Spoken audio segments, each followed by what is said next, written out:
We are live. We are live. I hope we're live. We are live. Saturday, California time, 3:30. Coming to you live from Hack Shack Studios. That's my studio, where I do all my comic book drawing, all my artwork. My name is RT Bear, 35-year comic book veteran of this wacky, crazy comic book industry that we know and love. Hey, Aaron. Hey, albino thunderbuns. My wife likes that name, by the way, thunderbuns. I think it's just the thunderbun aspect. I think it's like lightning shooting out of your buns, but she thinks it's because you got a tight, you know what, ace. So, hey guys, it's good to see you in the chat. Yeah, so what I'm going to be doing, well, did I make my introductions? Yes, 35-year comic book veteran, working for mainly Marvel, DC, a little upstart company called Image, and done some independents, worked on Spider-Man, Batman, Superman, mostly known for X-Men and Superman work, but yeah, I've done a lot of things, lots and lots of stuff. You know, there's a couple titles that I never got to work on that I really wanted to, and I don't have a run on the Hulk, and I do not have a run on the Avengers or on the Justice League. I did an Avengers crossover with Malibu, where they, God, what was the characters called? It was their super team, the Malibu Comics super team, the Ultimates something. I forget what they were called, but George Perez did breakdowns and I did finishes on them. I inked over George Perez, the great George Perez. I got to work with, so that was a dream come true. But that's the closest I ever came to the Avengers, and that was just a one shot. Yeah. Hey, Pope Fire. Anything but Raven. Yeah, I got, you know what? I got some good runs on the Titans. I got a few different runs on the Teen Titans, and that was a dream come true. I do really like the Titans. In the day, I liked the Titans actually more than I liked the X-Men, actually. When I was a child, when I was young, it was the Teen Titans, baby. The Teen Titans. Perez is God. Yes. He was the guy that when I got old enough to start recognizing artists, I realized I had a lot of George Perez in my collection. And I think as a kid, you just buy what you like and you don't really think about why you like it. You just buy. And so it turns out I really like George Perez. I had a lot of his stuff in my early collecting, comic book collecting career, and I had a lot of John Byrne. I love that guy too. So I have about an hour before I'm going to hang out with some friends. My wife and I are going to take a rare trip outside of these walls and see what the rest of the world is like. In the form of dinner and hanging out with some close friends. So, yeah, I'm going to be inking. Let me see. I got to go back to OBS. I'm going to be inking this piece of artwork right here. So this is the layout for my next project, which is called CHRONO Mechanics. So this is the four mechanics, but the guy in the center, he hasn't suited up yet. He hasn't accepted his job description yet. So he's still the selfish, self-centered 70s rock god known as Doug. So he's in the center, and this will be the layout, or this will be the cover. This is the layout for the upcoming series. So I have some of it inked. It's on my drawing board now, and I'll be going to that and trying to bring some of that together for you guys live. But I just thought maybe you'd like to see the layout. This is a lot tighter of a layout than I usually do, but it's been a while since I've drawn these characters. So I did a little bit of sketching to try to warm up and try to figure out how these more cartoony type of characters looked versus the more realistic black and white style that I've been working in for a while, and also just mainstream superhero comics. So this is more cartoon way exaggerated. I was going to say more simplified, but it really isn't, because a lot of the rendering, it's very heavy rendered, but not in a traditional American comic way. It's more kind of in a European Mobius sort of style. So it's kind of Hanna-Barbera meets like the French guys, the European artists like Mobius. I love their rendering. I love their ink style. So I kind of adapted to that. And Chrono Mechanics is best way to describe it is Looney Tunes meets it's Looney Tunes meets H.G. Wells. I got Hanna-Barbera on the brain. Yeah, so it's Looney Tunes meets H.G. Wells. So they're time traveling repairmen, and time is literally a big machine, and so it breaks down a lot. It was built to the very fabric of time and space itself. So there's a company called CHRONO Incorporated that manages the machine. They repair it, they keep it up, they monitor it, and so then you could imagine time is a very big place. So they hire groups of mechanics. We call them teams of mechanics, and this one focuses on Team 9.2 of Sector 7. So these are this 4 characters, and they're the best of the best. That's why we focus on them. And so they're kind of like they're little Captain Marvel-ish in the sense, or Shazam, I should say, not Captain Marvel anymore, where they're pulled from their timeline, and they're pulled from all different timelines, basically. So this guy with the hammer is a Renaissance. He's kind of modeled after the Caravaggio, the Renaissance painter, inventor. So he's kind of like, the way I describe him is he's kind of like Leonardo da Vinci that didn't get his due. So he didn't quite get his credits while he was alive. So he's a little disgruntled. He's a little angry that he hasn't really been discovered in time and didn't really get the credit that he deserved. But because he is that guy, he was recruited by Chrono Inc. to be a chrono mechanic because of his outstanding just nature and who he is. So he gets pulled from the Renaissance, and then basically he's transformed into a mechanic, like I said, kind of like Shazam. So we call it like they basically suit up. They put on their work clothes. So these are kind of like a high-tech suspenders or overalls, coveralls. So they kind of have a lot of durability. And the reason they transform is because they can become all a unified size, and they are kind of, the suits allow them to withstand time travel and the various rigors of the job. And also they have increased height and strength. So that is also bestowed upon them so that they can get the job done. So it's basically it's like they're given the tools within the suit to do these things. So they're all unified height, and they all kind of have a uniformed look, except for their faces and their personalities. So they're similar. So the guy on the right side with the squinty eye and the wrench over his shoulder, that's Oot. He's a prehistoric caveman, and so he's basically a businessman from his time. So he's into real estate. We used to say he was the prehistoric Donald Trump. This was before Donald Trump was the president. So it was mainly because Donald Trump was a rich guy that made his money in real estate. So in Oot's time, he's basically a prehistoric real estate guy. So he owns a lot of land, and he kind of leases out the cave condo.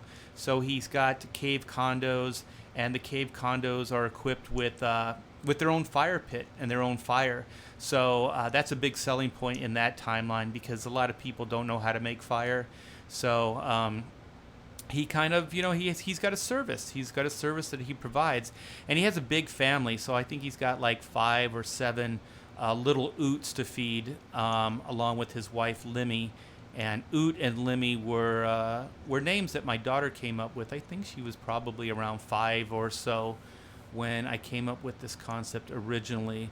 So she came up with their names. And then the guy floating with the stardust around him, his name is Zin. So Zin is kind of from a made-up future or made-up galaxy, and he's kind of a child deity, and so that's why he's got that little triangular shape right next to his head, and that triangular shape is the Trinity Gem, and the Trinity Gem is like his philosophy. It's kind of a religion. My wife's bringing something in here.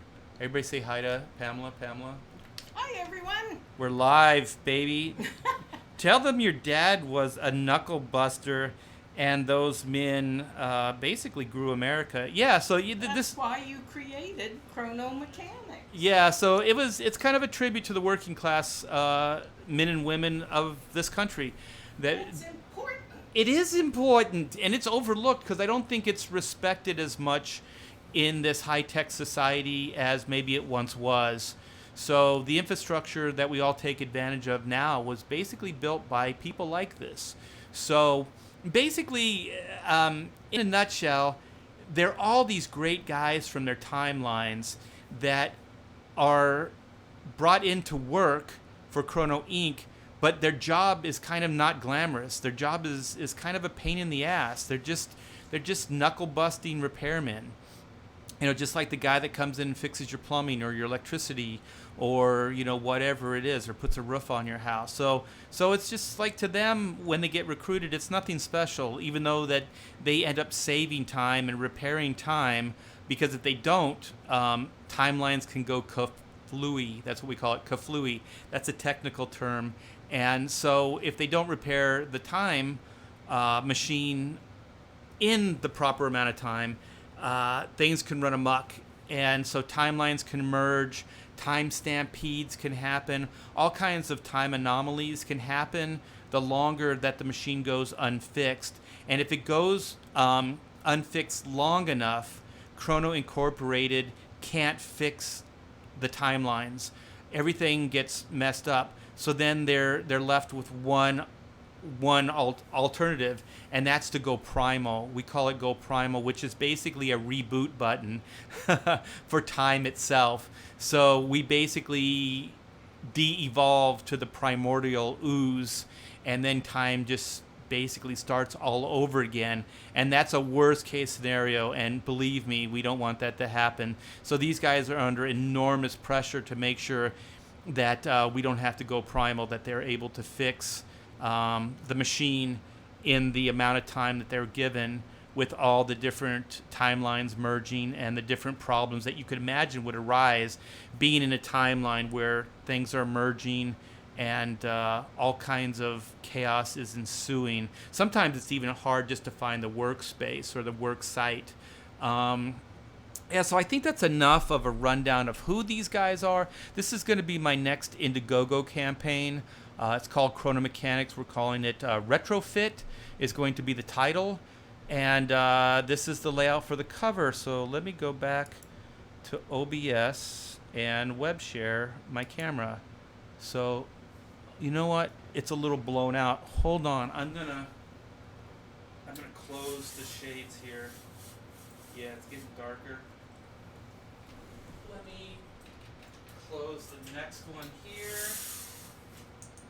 Yeah, that's way better. Okay, hopefully you guys could see that. I've been working all morning on my camera, so it shouldn't bounce in and out of focus. So that's a pretty good image, at least from what I see. So this is how it's progressing from the layout that you guys saw. And so you can see I've already started inking, and these blue lines that are around here, that's still the layout that you guys saw. So I'm kind of evolving some of this in pencil and then inking over it. So you can see that right here, Doug's legs are in pencil form. So I redrew them, I shortened them up because the original line was here on the foot and right here on the foot. So I shortened the legs a little bit. And so there is some redrawing here from the layout. So let me go to the chat real quick, and then I'm going to start Doing some work here, you guys. So I don't want that. I want this. Oh man, the chat is lit up. Perez and Byrne, yeah, you can't go wrong. Yeah, those guys were the shite when I was younger. That and Neil Adams, so that shows how old I am. So albino. When I was a kid, I had a black and white digest of the first New Teen Titans run. At the time, I thought all comic artists must draw like George Perez. Yeah, that George Perez Titan stuff is amazing. What's up, Art? What's up, chat? So thank you, Never Cold. Santa Raven. All right. Some people say hi, Pamela. She's not here anymore, but I'm sure she would say hi if she was here. Comic Book Bob looks good. Evening, yes, good. Oh, good evening. Yeah, it's 4:00 Cal time, but it's getting evening. The rest of the world. So I think I'll keep everything the way it is, and I think you guys can see this. And it looks bright from the camera point of view, but this room is almost pitch black, you guys. So I can get this resolution for you. So yeah, I'll ink for about a half hour or so and see how you guys feel. And any questions, just let me know, and I'll try to come back as much as I can and still stay focused. You know what? It's a little hot today, so my ink is thick, so I am going to add some ink. And also, if you guys hear kind of like a low hum, that's my air conditioner. So it's a little warm today, so I apologize, but if I didn't have that on, I wouldn't be able to ink. It would just be too hot in here. So I apologize. I hope it's not too noisy. It's just reality. It's life. All right, he's got a little bit of a cuff in his pants. So Doug is the new recruit of Chrono Inc. And this is kind of like a little bit of a bloopy style too, so it's a little bit more fun, a little bit more exaggerated than Black and White was with the ink style. So this is quite a departure from my mainstream work, so I hope you guys really like it, because I absolutely love working in this style. I took off from comics for a couple years, and I started really studying like more of an animation style and more cartooning for about 2 years. And then I started developing things for animation, not feature animation, I wish, but like TV animation. So I think I have about 7 shows that I developed in that amount of time. So Chrono was one of them, and I got pretty far with Chrono Mechanics with Kids WB, but that just didn't work out because Kids WB went belly up, and so a lot of the people that were there at the time that liked Chrono and were trumpeting the concept, they didn't cross over into, I guess, what it became, or what a lot of the people did is they went over to comic, what is it called? Cartoon Network, which is another Warner Brothers animation company or animation station, but run by completely different people. So I did take some meetings, and I did hang out and try to establish new connections with people there, and it went pretty good. But what always seems to happen with me, and I'm hoping it doesn't happen this time as well, is I can't really afford to stay in the independent arena very long because most of the time I end up bankrolling this myself out of my own pocket because I believe in it. But with a lot of the new Indiegogo platform and the way you guys are supporting these books, which is absolutely amazing, and with Comicsgate the way it is, I think I have a fighting chance to stay in this independent arena and try to make it for a little bit longer. And like I said, with the support that I've been getting, keep creating properties and books and telling stories for you guys, which would be a dream come true for me, because I always, even when I was working at Marvel and DC, I always wanted to kind of do my own thing, like independently, create stuff, tell stories. I don't really have. I do have Marvel DC like story ideas in my head, but I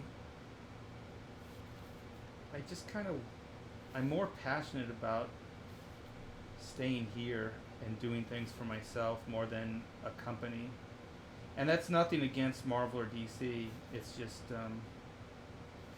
where my head's at, and it's kind of always been there.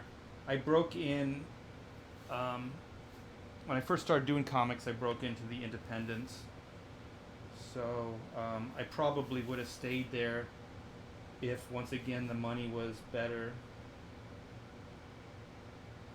So if you guys haven't heard, I started working at Renegade Press. Ooh, excuse me. My throat's getting dry here. Renegade Press, which was an offshoot of Aardvark Vanheim, which was Dave Sims' company. And, what was her name? Kat? No, it was something Lobert. And I think she was Dave Sims' wife, and they split up.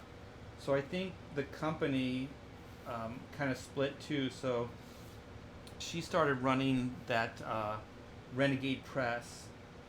And so I had like some ideas that I wanted to do with them that I had pitched to her that she liked. And my inroad there was through Jim Valentino, who was doing Normal Man at the time. And that Normal Man, if you guys haven't checked that book out, it's hilarious, and it was way ahead of its time as far as kind of poking fun or holding a spotlight up to kind of the sillier aspects of comic books. So it was a really good book, and I think he won a bunch of awards for that book. And I helped him a little bit on that book, and I was kind of an understudy slash inker for Jim Valentino. And so for some reason he left Renegade, and then he got a job over at what was it called? It was called Apple Publishing, I think. And that's the ElfQuest people, the Wendy and Richard Pinney. And that was their publishing company. And they were publishing ElfQuest and this other book called Myth Adventures, which was adapted from the Robert Asprin novels, which my wife actually loves those novels. And so Robert, I think, liked Jim Valentino. And so Jim was hired to write and draw that book. And so he needed an inker, and I was there, and he liked the way I looked over his pencils. So I started inking his pencils on that book. So that was kind of my first big break. So like I said, I've always been kind of independent minded, and once again I would have stayed there probably permanently if the money wouldn't have dried up. because I did really like working independently. I like working at Marvel DC too, don't get me wrong, but I like creating my own things. So what I'm going to do here, it's going to seem weird, where I did that line freehand, so I wanted it to be very organic, but then I'm going to put, to thicken the line, I'm going to put a ruler to it. And so it'll give it a little bit more structure than it had before, but still look organic. So it's a little trick that I do to kind of create that look. Because if I did it first with a ruler, I would have to artificially make it look organic. But by doing it this way, I don't have to force an organic line onto it. Because the thing is, like, if you freehand too much of this stuff, structurally, it starts falling apart. It starts losing the integrity. Wow, it's really hot in here. Yeah, so that's kind of a trick. So if there's any new inkers out there that are a little worried how to draw like ruins or things that are a little more organic, that's kind of a trick that I use. And you don't have to do it all the time, but just on a significant amount of things. Otherwise, things do structurally fall apart. So like this line right here that I'm doing here, I'm going to leave that like that. I'm not going to put a ruler to it.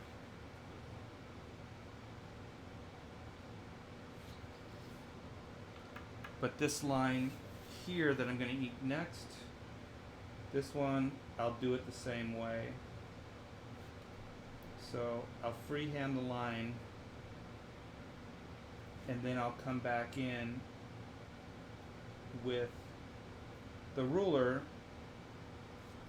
and structure it up. I hope you guys are enjoying this. I'm going to go check this out on the chat, see where you guys are at. Never cold. Okay. Hail Comicsgate, yes. Good you have EVS's. Yeah, I was on the stream last night. It was a lot of fun. I hadn't been there in a while. He invited me. He made me an offer I could not refuse. That's a good trick. Oh, yeah. Crank up the AC. Yeah, sadly, it's cranked as high as it'll go. I wish it went to 11. Get it? Get it? Spinal Tap.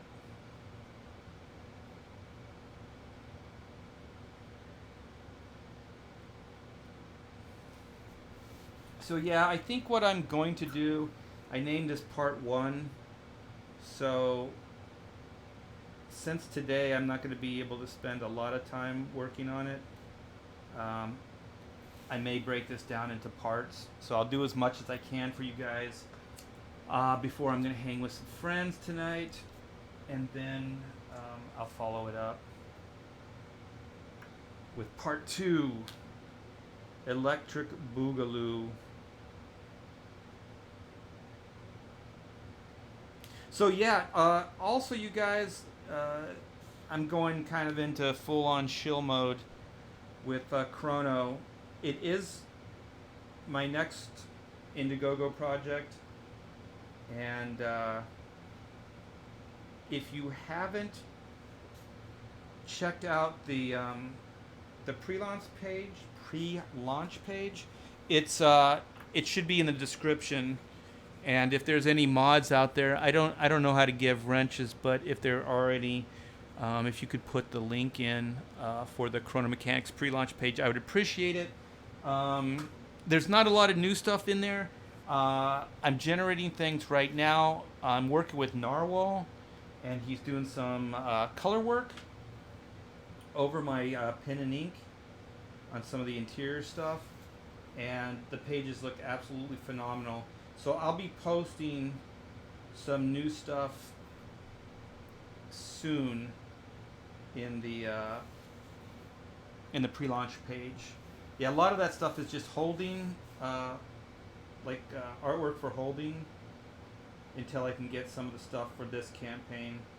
So I just wanted to have a place where you guys could go and see what the next big project is going to be. So yeah, if you guys could check that out, and if you sign up now, you'll be eligible for all the exclusives that are going to be with this campaign. So that's kind of what I can give back to you for early signups. And I've been talking to Kyle Ritter about it, and he did it on Starblades, and I think it really helped his campaign. So I'm hoping you guys will go there, check it out, sign up if you haven't. And also, if you could smash the bell, hit the like button, and if there's anybody out there that you know that likes this kind of content, if you could turn them onto my site, I would greatly appreciate it, you guys. One of the key ingredients to these crowdfund and these creator-owned books are YouTube, and so I'm trying to build that at the same time.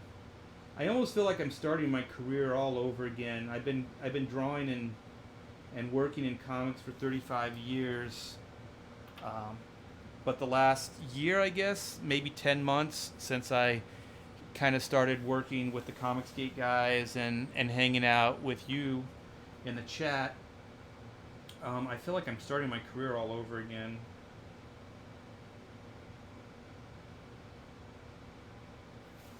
I'm fully rejuvenated. So this line right here, I want to keep it really organic. And I don't know if you guys can see, but I'm really changing pressure on the nib to get that kind of thick, thin, bloopy feel. So one of the things I like about CHRONO is most of the lines are not ruled or perfect. So part of the charm of the book is the irregularity of the line and the lack of slickness to it, like a mainstream comic book. So it looks way more energetic and organic. I don't know, I sound like I'm really in love with the style. I am. And actually, this is a style you will find nowhere else, you guys. I'm going to toot my own horn. This is a totally unique style. I've never seen anybody work like this before. So when you guys pick up Chrono Mechanics, it's going to be a 100% unique experience, and not just with the artwork, but the story as well. I think the story is very, very original. Quite frankly, I got a lot more attention outside the comics industry for Chrono Mechanics than I did within the comic book industry. So a lot of animators. I met actually Doug Tenaple through Chrono Mechanics. So like Steven Silver, Cheeks, and Steven Silver. What is the other guy? Chris Saunders. He did Lilo and Stitch and the How to Train Your Dragon. I got a quote from him somewhere. He gave me a quote. I think I got a quote from most of those guys. Tom Bancroft. I also have some alternate covers by some of those animated greats that I'll be bringing into the Chrono campaign as well. So look forward to those. I think I'm going to call them the Precious Metal Collection. So each one of the covers will be like platinum, gold, copper, silver. So I think it'll be cool. It's going to be a lot of fun, and the Chrono Mechanics are really heavily themed. It's all construction theme, and I don't know. I'm an older guy, but one of my favorite things when I was little is Tonka trucks. They built those things to last. They were so big, a kid could ride in they could ride them like a skateboard. I remember I had a dump truck. I could put one knee into the dump, like the back end that dumps, and then just kick off with the other. You know, like kind of how you do a skateboard when you're a little kid, where you put your knee on the board, and then you just kick off with the other foot, and that's what I would do with the Tonka trucks. And those things were a blast. I would build stuff out of mud and dirt in the backyard. I just liked moving dirt and kind of like building things out of mud. Even when I would go to the beach, because I live in SoCal, my mom loved the Long Beach area, and the beach is there. So we used to go there a lot as a kid. So I'd always make sandcastles and things like that. I always loved to build things, just tangible things. So between that and, like I said, a tribute to my dad and working class people out there that build things, repair things, that's what Chrono Mechanics basically is. It's a celebration of those people. OG Tonkas are dope. I know, man. I see those things sometimes. Like, I'll just search Google, you know, where you can buy some of that stuff on Amazon or wherever the hell you get those. They're all beat up, but man, I'm so tempted sometimes just to buy one. I don't know what I would do with it, but just to have it here, I think it would be cool. I had a dump truck and I had the bulldozer. And what were those ones they had? They would level. They were like a bulldozer, but they that little shield blade was like in the middle. Did they call them earth movers? Yeah, I had one of those as well. They kind of level the ground. And what were the ones, the cranes with the arms? I had one of those too. Yeah, everything's plastic now. Those things were metal. Those were indestructible. And you know what else? I don't know about you guys, like Ray Thulu and Nevercold. Did you even bring those toys in? I didn't bring them in. Yeah, Greater. Those things stayed in the backyard.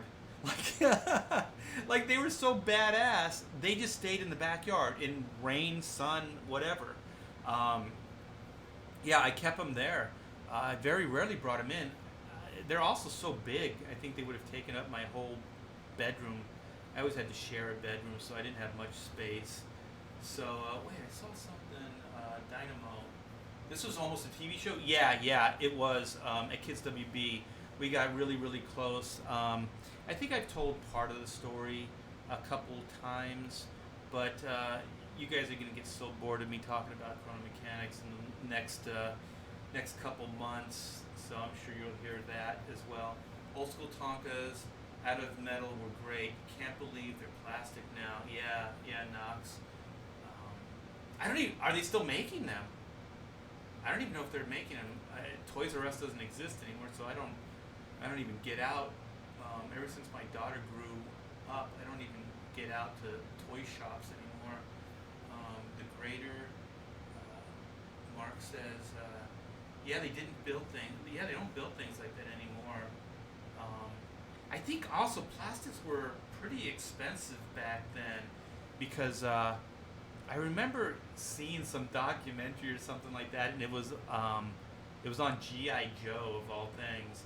And G.I. Joe, the 12-inch figures were kind of big when I was a kid. I didn't have one because we were poor. And my dad didn't like the idea of me playing with dolls. He thought they were dolls. So, but I had friends that had them, and they were very, very cool. And I heard the reason, you know, what are they, the 8-inch, like the Star Wars figures and the G.I. Joe figures and all that stuff went smaller is because of the oil shortage, because of... there was an oil embargo, and as a kid, I remember even at the gas stations they had even odds, which meant that you couldn't get gas anytime you wanted. They were rationing gasoline and oil.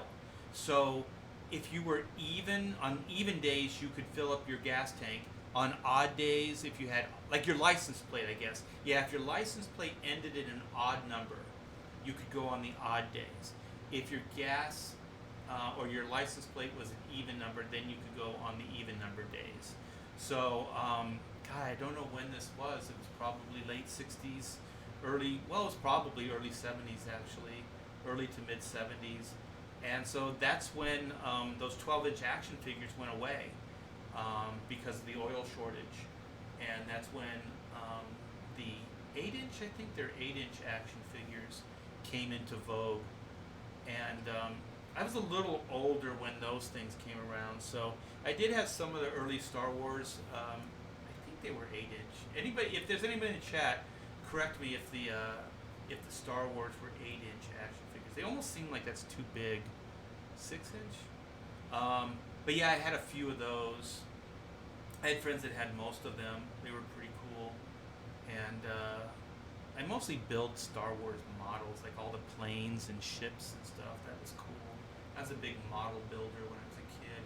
Ray Thulu, the OPEC, yeah, embargo. That's what it was. Yeah, is how the Fed finally forced a 55 speed limit in the States as well. Yeah, there was a lot of stuff that was happening around that time.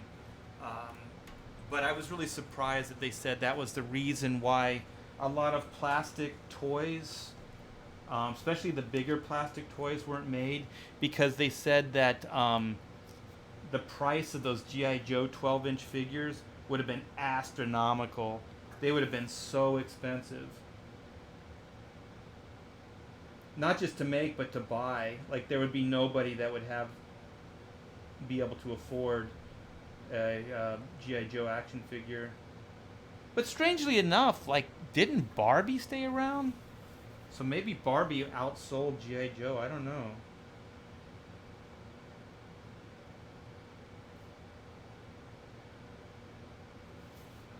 Yeah, I wasn't a big Barbie guy.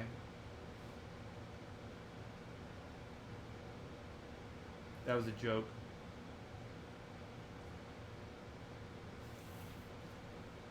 Yeah, my sisters were older too, so I think they would have been out of the Barbie phase around that time.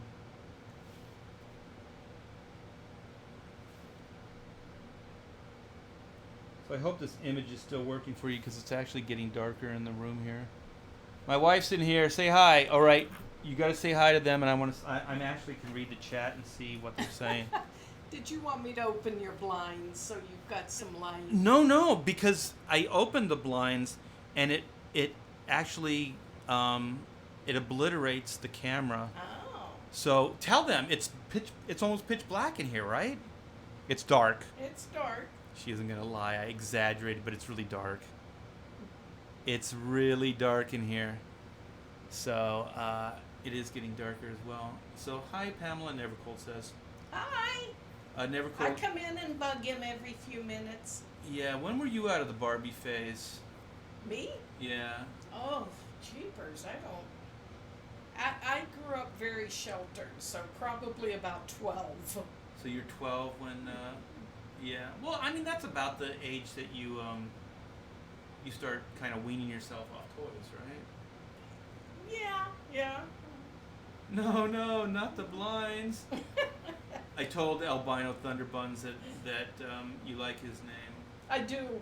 I Yeah. think it's fun. Yeah, gas rationing was in the late 70s. Late 70s? Oh my gosh, really? During the Carter administration. I thought it was earlier, but yeah, you know what? It probably was mid to late, because I was mowing lawns, because I used to mow lawns for my comic book money. So I had this whole service. I had like regulars on the block, and I would just like on the weekends I'd go and mow their lawns, and then I'd get my money and then go buy my comics. And spooky, he says, because it's dark in here. But I would go fill up, those little gas like tins or whatever they Right. were. I would go to the gas station and fill up so I could have gas for the lawnmower, and I could break the rules. I didn't have to be even or odd.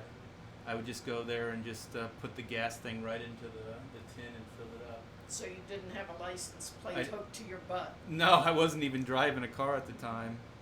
I barely could maneuver my my bicycle. No, I was kick ass on my bike, you guys. I could ride wheelies and everything. Now your brother was, Oh yeah, well he came the generation after mine, because we were starting with the motocross stuff just as I was getting like kind of starting to drive cars, I guess, that transition from bicycle to car. And so we were modifying our old Huffy bikes with motocross handlebars and knobby tires and those reinforced rims. But by the time my brother got into it, because he's 5 years younger than me, they had full-on motocross bikes that were built by companies and stuff like that. And so he had because our bicycles were heavy. They were like made out of like alloy, like really light materials. So those guys could fly, and they were more durable. So that alloy, I don't know what kind of alloy it was, but not only was it light, but it was way more durable, because we were like breaking forks and handlebars and rims and everything. Well, tell you what, he's telling you he modified his bike. Now ask him about the time that his handlebars came off. Oh yeah, we used to have. My job here is done. Yeah, you humiliated me with this story. Well, I don't have to tell it. If you walk away, then nobody will know. Nobody will know that I didn't tell you the story. So you have to stay here to verify. Hey, Sierra Whiskey. Yo, never cold. Oh, hey, a wrench. What's up? Hey, yeah, Sierra, if you could, in the link, please put the Chrono Mechanic pre-launch page up. If you could, please. I would mucho appreciado that. Hey, Sierra. See, Sierra's a celebrity. Look at him. Everybody's like, yeah, Sierra's here. The big celebrity. He has a killer book. Sierra Whiskey has a killer book coming up, and he posts it every once in a while. My wife's walking away. I don't have to tell the story now. I'm changing the subject. You already did. And oh, it looks so cool. I don't know if Sierra has shared any of his pages yet, but he's from what I saw, it looked like he was hoarding them. Sketch therapy, that was a big wrench. Does time have the screw loose? I don't know. I mean, time will run amok.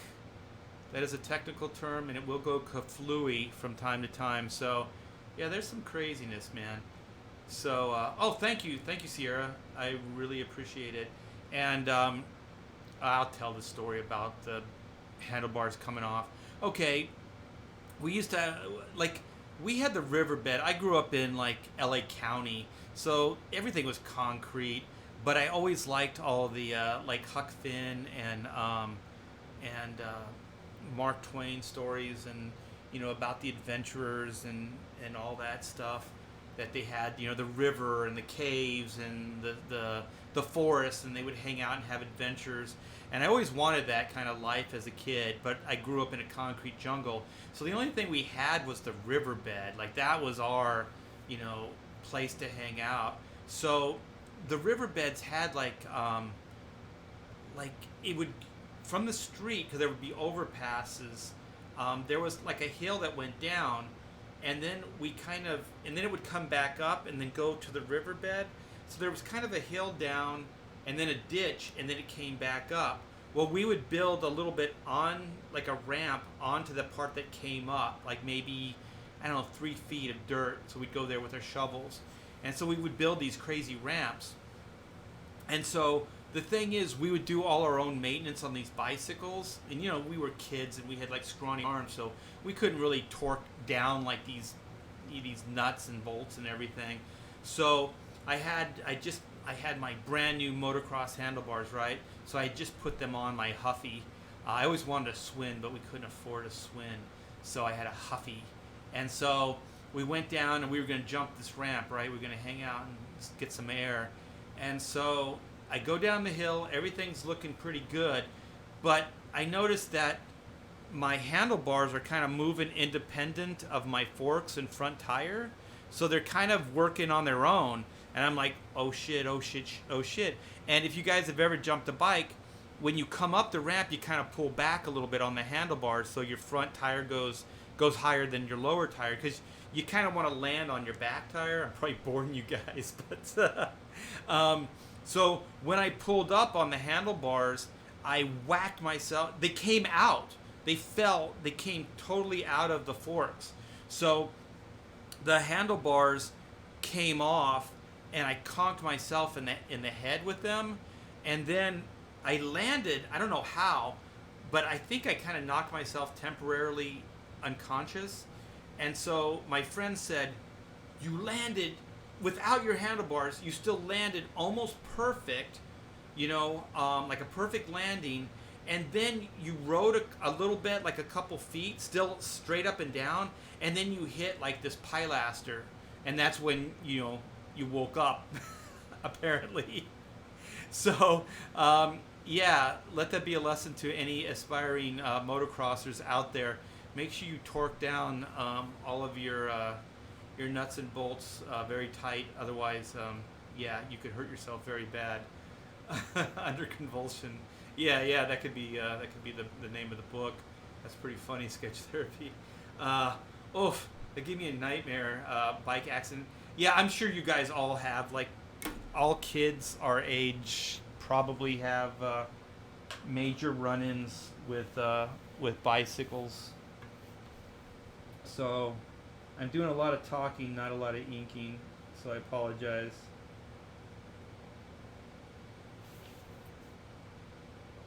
So, yeah, I'm inking Caravaggio's Sledgehammer right now.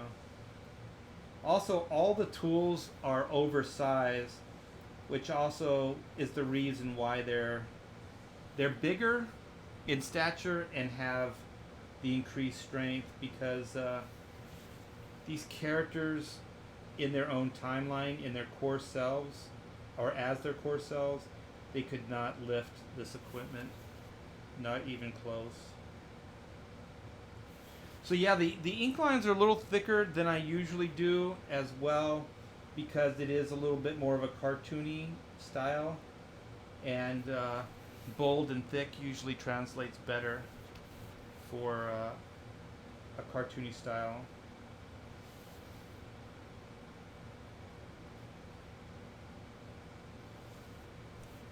So Sierra, if you're still in the chat, when are you going to launch your new book? If you want to get the word out. It might be all hush hush right now.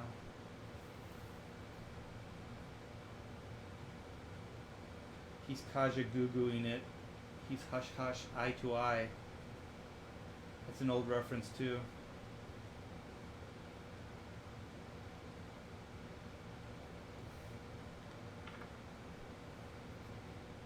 I'm drawn. I want to hang out with you guys in the chat, but I need to work. I need to work.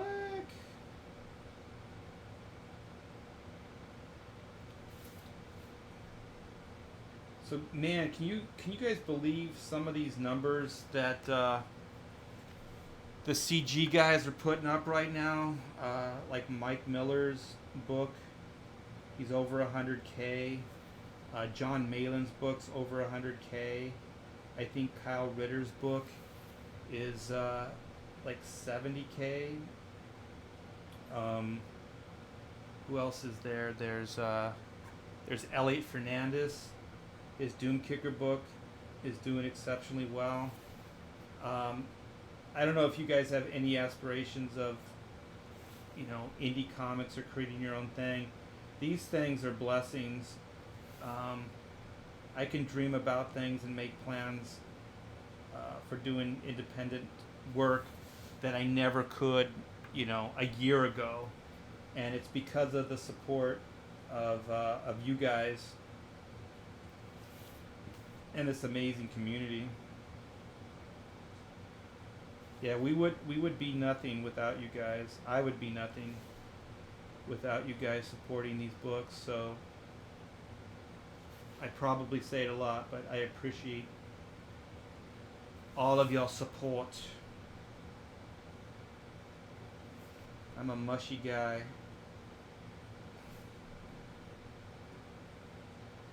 Mushy guy who likes gears. So this is gonna have like a cosmic background.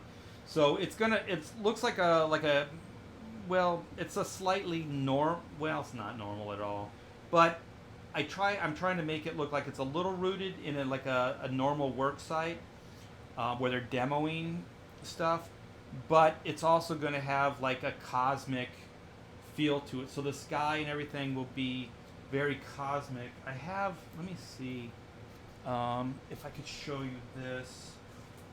So this version of Chrono, I don't know if you guys can see this.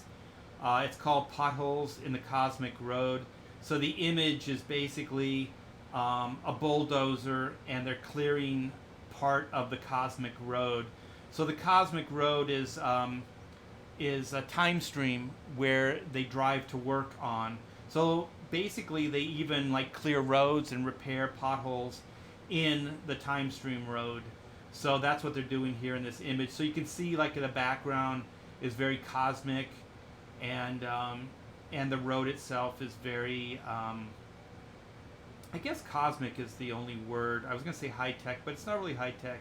It's more cosmic. So you can see they cut a piece of the road out here. So they have their little control dome, so they can go into that area down the ladder. So it's very like cosmic with the repair jobs and stuff like that. So they are still like knuckle busters, and they're using wrenches and screwdrivers and pneumatic tools and all kinds of jackhammers and things like that, and big cat type equipment.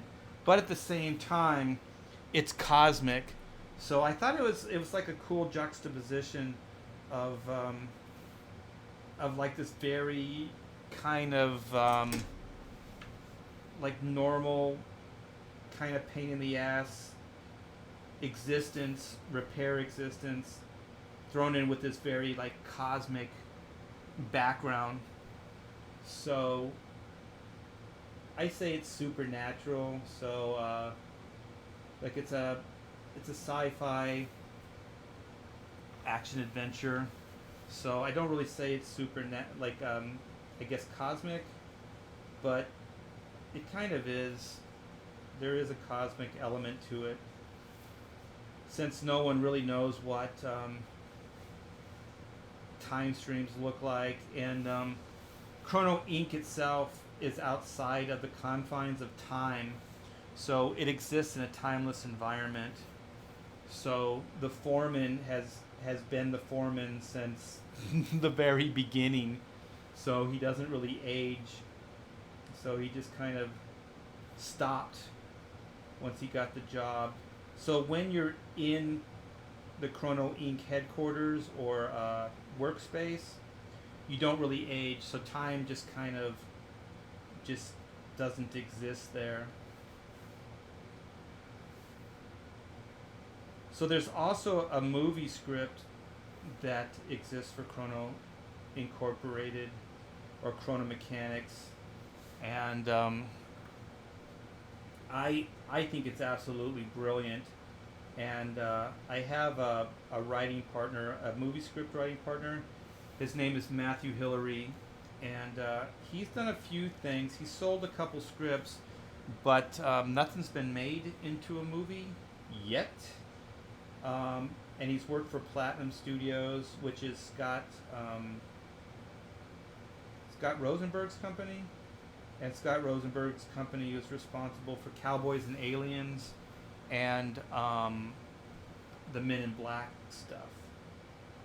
So he's pretty brilliant.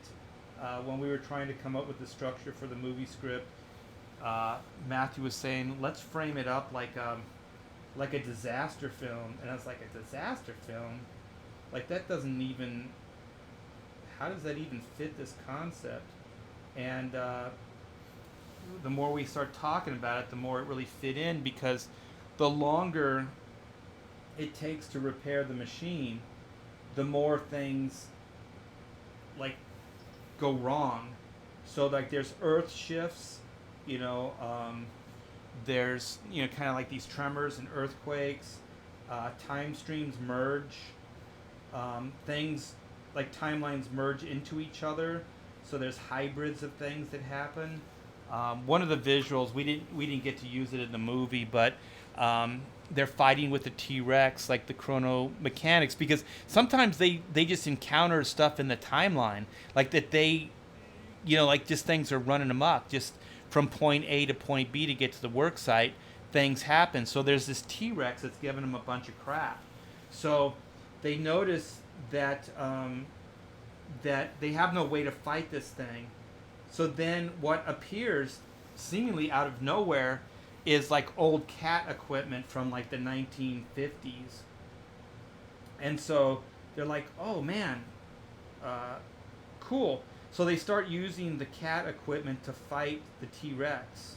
You have to have a T-Rex in a time travel story. I'm sorry, you guys. I know it's kind of cliche, but it's, man, dinosaurs are awesome. They still are awesome, and I don't care who. If there's somebody who says they're not awesome, they're lying to you, because they're awesome. And so they're battling this T-Rex with these cat. I've never seen this in a movie ever, but you know they're swinging like wrecking balls and they're kind of smashing up this this T-Rex. But what else starts happening is manifests because time is running amok. Like there's things like that are like merging with others, but there's also timelines and things that are kind of appearing out of nowhere, like the cat, equipment. And the reason that that's happening is because it was the 1950s timeline where they were building something. And what ends up happening is not only do the heavy equipment appears, but like a building, like a high rise starts appearing. And so what they realize is that this building is being built at an accelerated rate, kind of like time-lapse photography. So I thought it would be a great visual for a movie. Like there's like this time-lapse building that's pop, pop, pop, girders and all this stuff's coming up.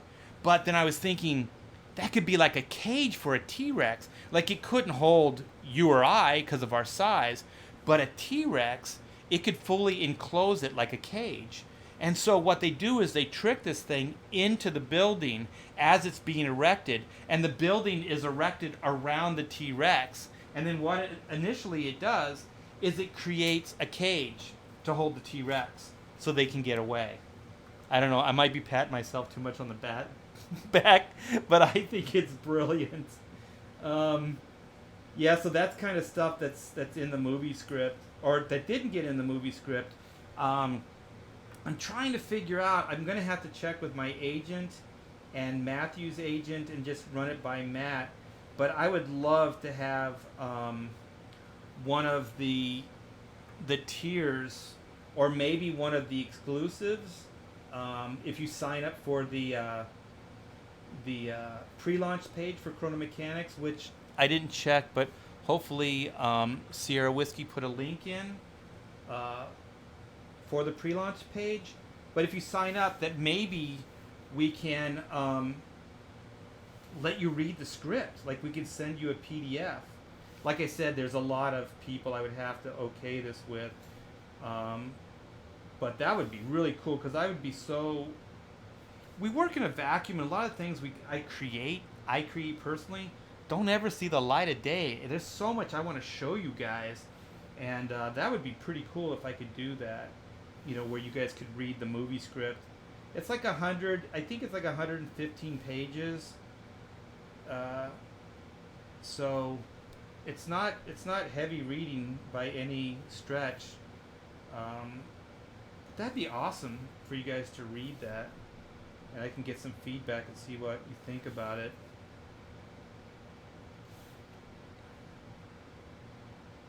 So let me know. Maybe I'll keep talking about it, and I'll turn Matthew onto the YouTube channel, and he can see your overwhelming support.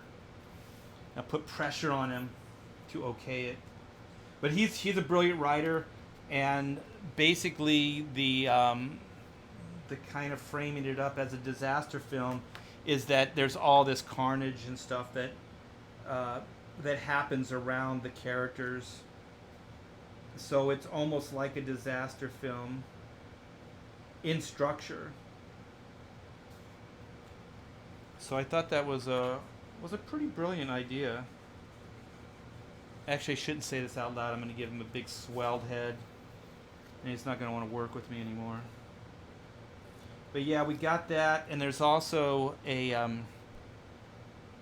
novel, an actual novel that I wrote with another writing partner, Her name's Kim Vandervoort, and so there's an actual novel out there that has never seen the light of day for chronomechanics as well.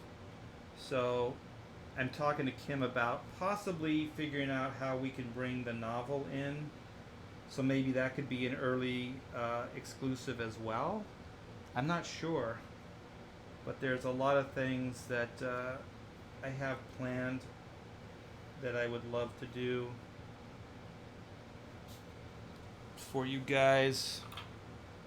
Let me go back to the chat, but first I'll straighten this out. I'm taking my sweet time on this. Let me open one of these shades now. It is getting darker. Does that help? Let's see. All right, where are we at in the chat? It's a troll. Nasser. Nasser the roboti. If you like robots, you like black and white. Bebop. Okay. Ooh. This chat is on fire. Oh yeah. Okay, so the link is in the chat, you guys. So the link for the Chrono pre-launch page. Sierra Whiskey was nice enough to put that in. Thank you. We all have our share of loose screws. Sketch. There are plenty of loose screws in Chrono Mechanics. Oof, nightmare bike accident. Yeah, okay, so I got those. I remember getting a lift on my friend's handlebars and accidentally getting my foot in the spokes. Yeah! Sketch therapy, that happened to me more often than not. The bike stops dead on your foot. And then my buddy was giving, yeah, that happens, man. I feel your pain. I do feel your pain. So Mark says, now it's just tries to sign me up for Indiegogo newsletter. So I don't know if I confirm my email. You know what, Mark? I don't know how that works actually. Maybe somebody in the chat could help. Yeah, I don't know what that's about. I'm assuming you're talking about the pre-launch page. So then Sketch says, tripling the pain, yeah. Critter are crushing. Yeah, Malin and Critter on their campaigns are crushing it. Yeah, Nevercold. Ramble is only a form of speech. Yeah, I know. Yeah, same. And I said before, and I'll say it again. My favorite is tangents. So tangents are the best part of life, as far as I'm concerned. They're the things that happen when you're trying to go from point A to point B. It's the in-between that are the tangents and the fun aspects of life. Okay, Nasser is Bebop, so that's his entry to the site, into the chat. All right. I think I'm getting caught up. Sketch therapy, mass time and space, expand, growth, comfort together, time, space, exit. 3, because their synchronicity of time flows are lost, mechanics that Chrono Mechanics fix. Yeah, there's all kinds of that stuff, but please, when I was pitching this to Hollywood, they wanted hard and fast rules for the way time works, and my reply was always whatever's the funniest. So there really aren't any scientific hard fast rules to the Chrono Mechanics universe as far as the time travel and things like that. It's whatever's the most funny and the most interesting is what we're going to do, because this is pretty broad humor. This is kind of Futurama-ish as far as out there, or more recently, what is it? Oh my gosh, I'm blanking on the names. It's two guys' names, and it's kind of based on Back to the Future. Oh gosh, it's the old guy and the young kid. Holy crap. Anybody in the chat can help. Hey, do you remember the name of that cartoon? It's kind of based on Back to the Future, like Doc Brown and Michael J. Fox's character. It came out a couple years back. what in the heck is it called? I don't remember. It's two guys' names. Somebody in chat, save me! I'm stumbling. Uh, yeah, but it's kind of like that where their time travel doesn't really have any real hard fast rules. Like they contradict a lot of their own timeline rules within episodes. So that's kind of what Chrono will be. So there's no real hard fast time travel rules to it, and it's whatever's the funniest is what we're going to do. See you later, Nasser. Nasser says bye. The flu team is with you. The flu team. Oh my gosh, I can't believe that name of those. It's two guys' names. It'll, you know what? It'll come to me as soon as I click out of this thing. As soon as I end this stream. So I got a few more minutes. I'm gonna try to ink the rest of this cog, and then I'm gonna let you guys go. I need to know who those two guys are.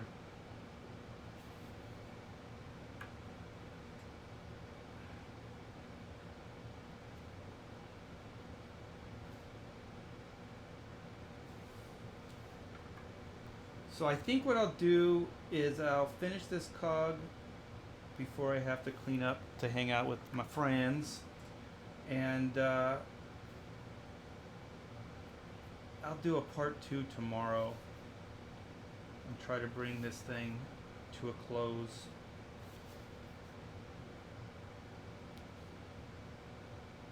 I want to say it's something like Buster and something. Somebody in Buster.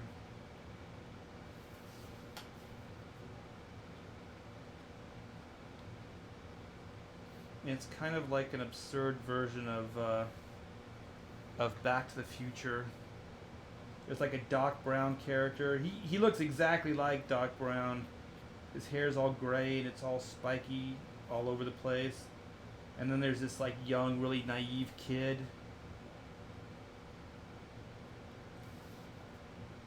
That hangs out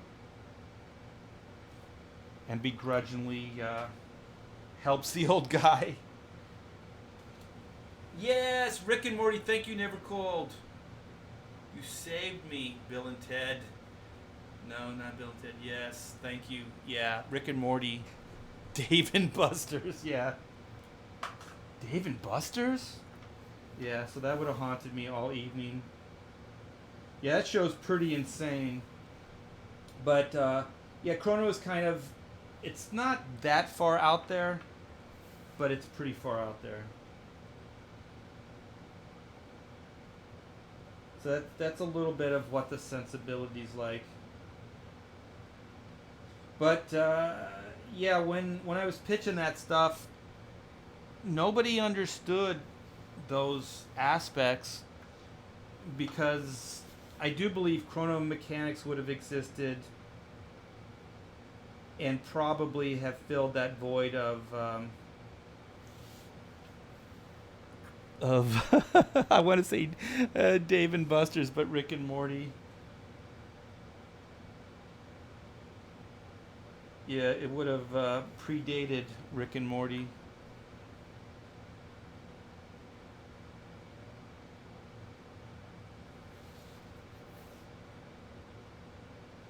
Cogs. Yeah, so there's a lot of clockwork repair jobs that happen in Chrono Inc. So most of the machinery has something to do with cogs and clockwork machinery. It's amazing when you look up clockwork type of technology. It there was so much that they were doing. They were even like, what do they call those? Automatons or whatever, those basic like early robots were all clockwork built, and some of them could even draw pictures and write like poetry and things like that.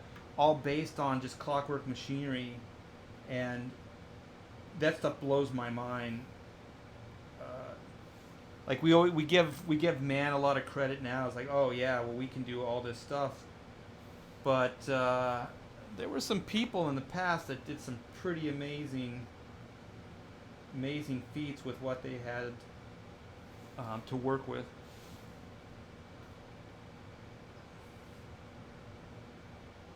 So yeah, you're gonna see a lot of cogs and things with chrono mechanics.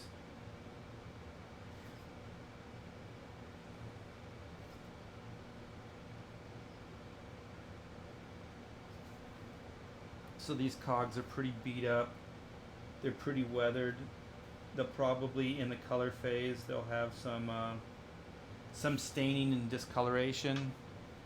Because like I said, the big machine is ancient. It was built in the fabric of time and space when the universe was created. Don't ask me how. I'll figure that out as I go along. But yeah, that's pretty much it.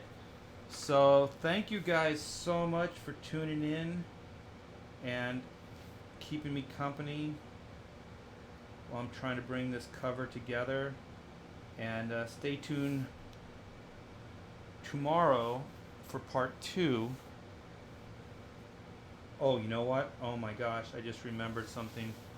I have a session with writing and finalizing the artwork with Taylor, the great Taylor Grosso, tomorrow. She's coming by. So maybe in the late evening I'll be able to bring this together. So it'll either be that or I don't know. I'm starting to rethink this because I got the black and white schedule. As far as the writing, penciling, inking, the book is done, but we have to go over 2 more pages of color, and we're getting the last 9 pages back from the letterer tonight. So then her and I are going to go over it tomorrow and do the finalization on everything and do the final approval. So then if we can do all that, which we should be able to do, then Monday I can finalize my deal with my printer. I have 2 different printers that I'm still talking with. So one is Print Ninja and the other is Global PSD. So I got to finalize who I'm going to go with there. And then as early as maybe Tuesday, we'll be shipping black and white out to the printers. So that will make me very, very happy. I can't wait to get that book to you guys. And thanks so much for your patience and all your support on that. So I got that cog done. I want to do this piece too before I say later. It's finally starting to cool off here. I hope that air conditioning wasn't too noisy. I try to make a quality program for you guys. Quality is job 1, just like the mechanics. Oh, we have a cool tagline too. We have a couple for Chrono Mechanics, but one of them is they do more before the dawn of time than most people do all day. And then we have, it's kind of a play on, I guess, the Army slogan of the past. But it was like, it's not just adventure, it's their job. So that's kind of a play on that. It's kind of, it's a little bit of a pain in the ass. Their job's a little bit of a pain in the ass. So it's not that glamorous. Kind of the opposite of what the Army was trying to get across. I thought it was fun.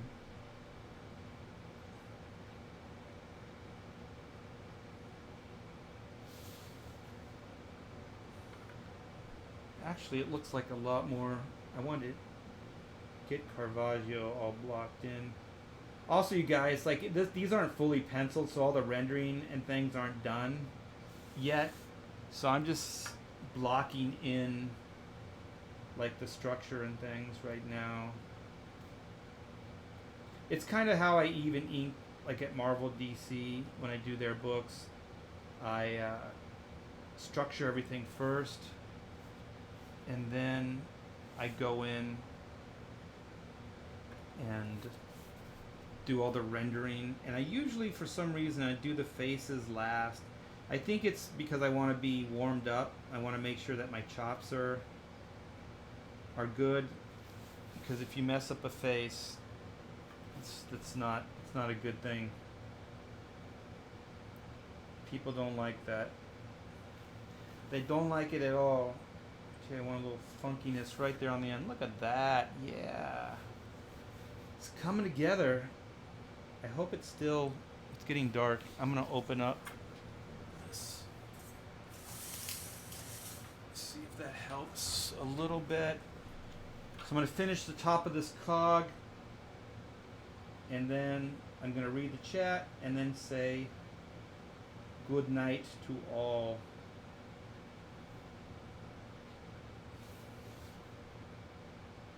And then get ready for my dinner. There's a new restaurant here I believe we're going to try and treat ourselves. We don't treat ourselves as often as we perhaps should. My wife and I have a tendency to be able to put our heads down and just work through life. So we don't usually partake in the nicer things. But I would like that to change. That would be nice to get out more. I'm going to try to get myself on more of a realistic schedule to get these books done and out to you guys as well. Try to bring some more sanity, I guess, to the way I work. But it takes time because you have to make a series of missteps before you can figure out how to do it right. So this last 10 months, there's been a few missteps. I don't know if you guys can see this, but also by putting myself on this straight edge, this line right here was starting to go that way. So by doing this, I brought this line back in so it will connect with this. So one of the problems when you ink a line that's interrupted by a figure or a foreground element, you always have to ink what I call inking through the object. So this line all the way through here, this girder, has to seem like it's continuous, even though it's broken up here and by this guitar neck. So the only way you can do that is make sure that like similar line weights and structure is given throughout, and then it'll look like it's not interrupted. A lot of newbie inkers I see will do exactly what I just did here, where they'll taper off, so then the trajectory of this beam is now going this way instead of connecting this way. So when you draw, you want to draw through your objects. So like this guy's interrupted here by Doug and his guitar, but I drew this whole figure. I drew it all the way to his boot. So you can see his, let me see, I'll move this up a little bit. You can see Oot's work boot a little bit right here behind the cog. So here's a little smidge of it right here. This is the cuff of his pants, and then his knee would be right in here, and then this is his thigh. So I did draw through this so I could find where these pieces would be, and never ever just guess at it. Always draw through, and then when you're inking, make sure you think about this as a whole as well. So you ink through the figures and the foreground elements. That way you can have consistency with line weight and flow throughout the figure.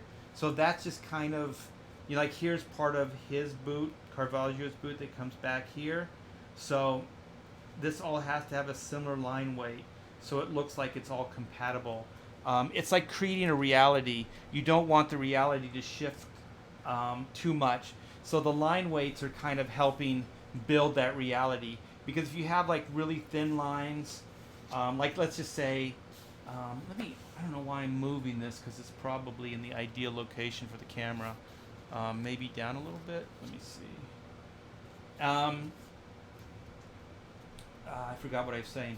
But yeah, you always want to make sure that the reality and the continuity of whatever you're doing is consistent.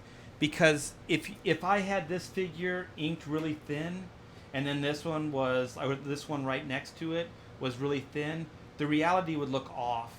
So if this guy doesn't have the same line weights as this guy, since they're almost on the same plane, then it would look really, really off. So the only time you really want to vary line weights, and sometimes it's really, really subtle. In the case of this drawing, it's really, really subtle. Is Doug isn't in front of these two guys.